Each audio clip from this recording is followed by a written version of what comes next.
Antonioli Roberto, 7 veces campeón de Europa. ¿Qué tal, Roberto? Bien, Bien. bien, merci. Hace un tiempo maravilloso, ¿eh? Ah, le temps est merveilleux, hein? Surtout quand on est avec des amis. Quería preguntarte, ¿qué sentiste por primera vez al ganar el primer campeonato de Europa?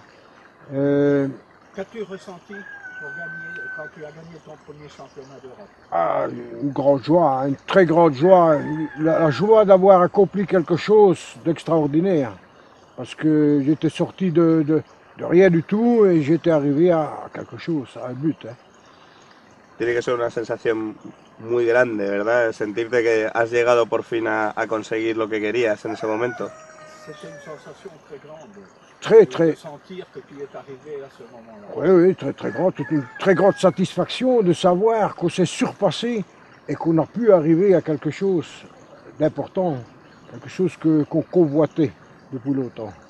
¿Cuándo supiste que querías ser maestro de artes marciales? Quand as-tu su que tu allais être un maître en arts martiaux? Ça, je l'ai su au fur et à mesure que j'ai monté dans les marches, dans les championnats et dans les titres européens. Et là, puis alors je suis arrivé à un stade que j'ai commencé à sentir, à ressentir que je devais encore monter plus haut. Et j'espère que je vais encore continuer à avoir la santé de pouvoir encore continuer plus haut et ne jamais s'arrêter en chemin. De todos los alumnos que has tenido, ¿hay alguno del que te sientas especialmente orgulloso? De tous les élèves que tu as eus, qui te semble de quelqu'un particulièrement satisfait?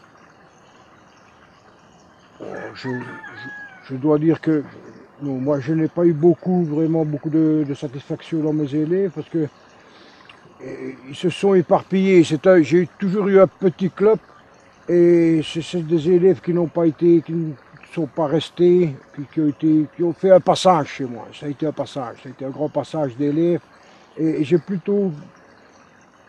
suis plutôt content de ce que j'ai pu leur apporter comme enseignement.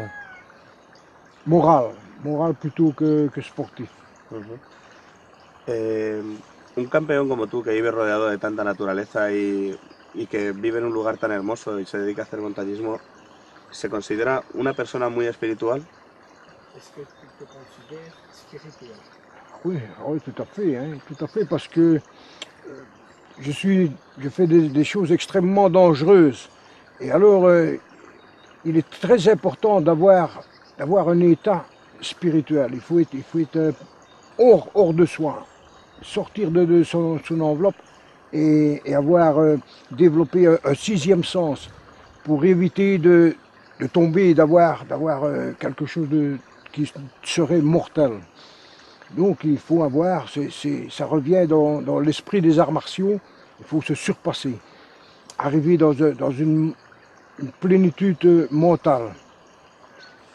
Tú eres una persona que ha sido campeón de kickboxing 7 veces de Europa y que estuvo a punto de ser campeón del mundo. ¿Fue muy duro el no ganar el campeonato del mundo? Tu es une personne qui a fait 7 championnats d'Europe, que tu les as gagnés, hein, mais tu n'es pas arrivé à être champion du monde. C'était très dur. Ça a été quelque chose qui m'a manqué dans l'accomplissement. Le titre mondial aurait été l'accomplissement idéal. Mais, par contre, à côté de ça, je vois que ce n'est pas l'important. L'important maintenant, justement, c'est de continuer avec, de vivre dans un état mental qui vous apporte, qui vous remplit de l'intérieur, qui vous apporte une sérénité, une paix intérieure. Et c'est ça maintenant que je suis toujours en train de rechercher. ¿Cuál ha sido tu combate más duro? Quel a été ton combat le plus dur? Le plus dur et le plus beau, ça a été mon combat avec Richard Silla, en 11 rounds, en demi-finale mondiale. 11 reprises qu'on a commencé du début jusqu'à la fin. Alors ça a été un combat fantastique, c'était le plus beau de mes combats, car j'avais devant moi un adversaire vraiment qui était au top niveau.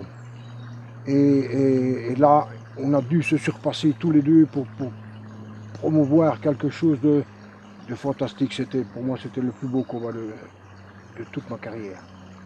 Surtout que je l'avais fait après un championnat d'Europe que je venais de disputer une semaine avant avec Pereira, que je venais de disputer et de remporter. Et la semaine d'après, je prenais directement Richard Silla en 11 reprises.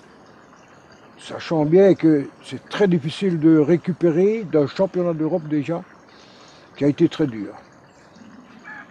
¿Tienes alguna anécdota divertida o muy dura que poder contarles a los espectadores del Machisca para que sepan que hasta los maestros de artes marciales tienen anécdotas? Ça a été l'accident que j'ai eu un accident très grave où je devais perdre la vie. J'ai été pris dans une explosion de citerne et alors là j'ai dû subir plusieurs opérations et j'ai vécu pendant 6 semaines chez les Grands Brûlés. Et ça a été, je crois, le plus grand combat de ma vie. Nuestro campeón, además de ser una bellísima persona que nos ha acogido aquí en Bélgica en este viaje especial que hacemos para daros una entrevista en primicia, se dedica a hacer escalada y hace un entrenamiento realmente espiritual dentro de este entorno tan hermoso y a la vez tan espiritual. Espero que os haya gustado la entrevista. Reyes Dorado para el Machisca.